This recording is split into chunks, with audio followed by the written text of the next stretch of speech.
this. We all gossip, right? We do. Guilty. There is a book called The No Gossip Zone, and the person who created this in his workplace, at his company, is on with us today. He flew in just to do the show. What if there were rules in place in your office? What if there's so much gossip it's harmful? Is gossip even harmful? He's going to tell us how to change things. I am very interested in hearing what the consequences were for the gossip. And how he monitored it. We're going to find out. That's the hard part. Speaking of gossip. Speaking of. You want a little gossip. When you and I got here this morning. More coming up, too. We're gossiping on Facebook. We're going to be talking about gossip. And here's one example, by the way. Romel Caldwell says that gossiping takes time and energy. And while you're spending time talking about somebody else, why don't you just focus on something you need to do in your own life or around your own house? I don't think there's a place where you don't have gossip. It's just how far gossip is willing to go sort of has a limit at work, I think. I work for a major airline, and it's lots of different type of people, and it is a big thing with gossip in the workplace. Not good. And you learn from experience. After being there 20 years, I might have been involved in it in the beginning, but it is a headache. It's just our social nature. We like to connect with people. We like to know that we're connected with others, and all of a sudden you have something interesting to say to somebody, so you keep doing it. Some people do it, I think, just so that they think it makes them popular. That they think they know what's going on about everybody, and generally it's about stuff that's no one else's business. I think people just need something to talk about, and they like drama, so they just tell something. All right. Sam Chapman is the author of The No Gossip Zone. And he is here with us and flew in just to do the show. And Sam, we are supposed to apologize to you right off the top. Your agent said what? Well, it's actually my publicist, and said that I wouldn't have to follow Hulk Hogan again ever. Oh, well. Yeah, it's a tough act to follow. But we know you can do it. If anybody can do it, you can do it. Well, my mustache isn't quite up to his. No, well, who's his? Who's his? Or my guns. The book is called, again, The No Gossip Zone. And we're going to talk about what Sam did in his office that I think is remarkable, and I'm amazed that it actually worked. But what is gossip in the first place? We think we know what it is, but what is it? To me, gossip is something negative said outside of the presence of the person you're talking about. Simply that. Simply that. If she has great hair, feel free to say it. Say it to her. But if she's looking a little hippie, don't say it if she's not in the room, or don't say it at all. Or don't say it at all. Yes. How bad did it get in your office that you decided to institute the gossip-free zone? Well, first of all, let me say I'm the boss at the office, so when it starts to happen to you, you really notice it when conversations stop as you walk by. When you walk in the room. Yes, and we have an open door policy, but people were behind closed doors chit-chatting, and it wasn't with clients. And so I had one of these fancy business coaches, and I asked her, and she said, it sounds like a gossip problem. And we put together a system for eliminating gossip, which obviously has to start with yourself. You have to notice when you're saying negative things about other people who aren't in the room. And once you can become sort of a beacon for others, then you can start spreading it around. Did it harm productivity? Was it that bad? It was terrible. It harmed productivity. I had people setting up their own firm and feeding information out to those people. I mean, it almost reached the level of industrial espionage. But the truth is, a negative environment breeds more negativity. And since we created the No Gossip Zone, our firm has doubled in size and clients each year, of the 2 years. What was the initial reaction of your employees, of your subordinates? Right. Well, pretty much everybody wanted to create a No Gossip Zone. They weren't happy either. Even those they were a part of the gossip? No, there were two people who did not raise their hands to join the No Gossip Zone, and we just started the next day without those two people. Oh my, we know what that means. It's good to be the boss sometimes. Yeah.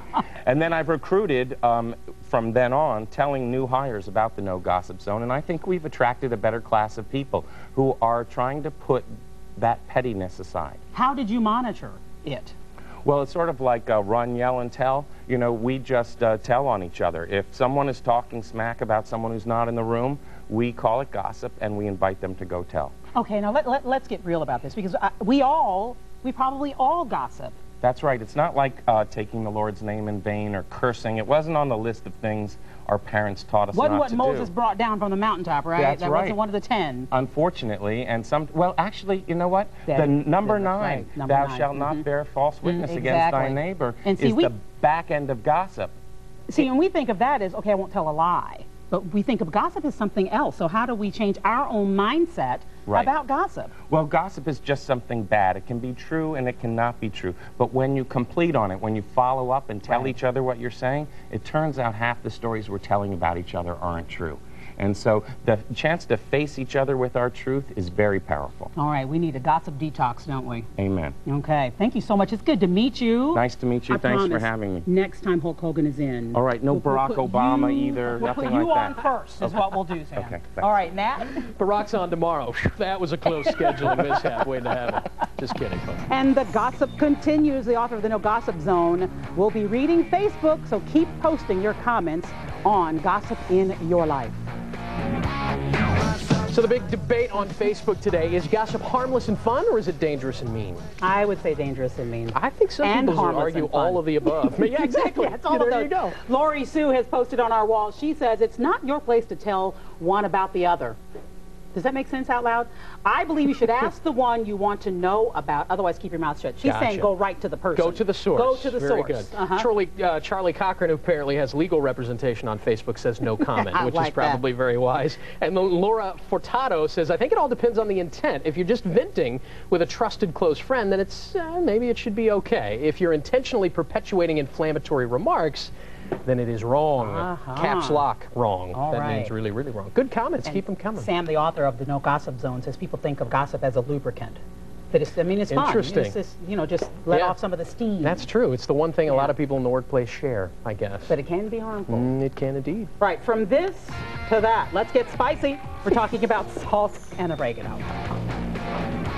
Carol was gossiping about her eyebrows. I love her eyebrows. They're great. We are talking about gossip today, which seems kind of redundant. It's like we're gossiping about gossip. And on Facebook, here's a great post from Robin Smith. No, not our noon anchor, Robin Smith. But Robin says, quote, it is harmful. Words can be used to hurt deeply. There are two sides to every story.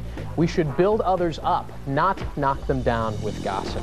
Sam Chapman has written a book called No Gossip Zone, and we talked to him a little bit earlier. Another Facebook fan, Elizabeth Coulter, says that she knows of a few companies that have had the No Gossip Zone, and she says it's an interesting policy, to say the least. So do us a favor and again, explain briefly how you implement the No Gossip Zone and what it is in the first place.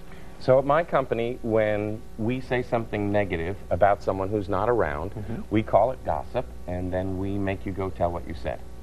Simple as that. Sounds easy. That simple human remedy, zero cost, has done away with gossip at my firm.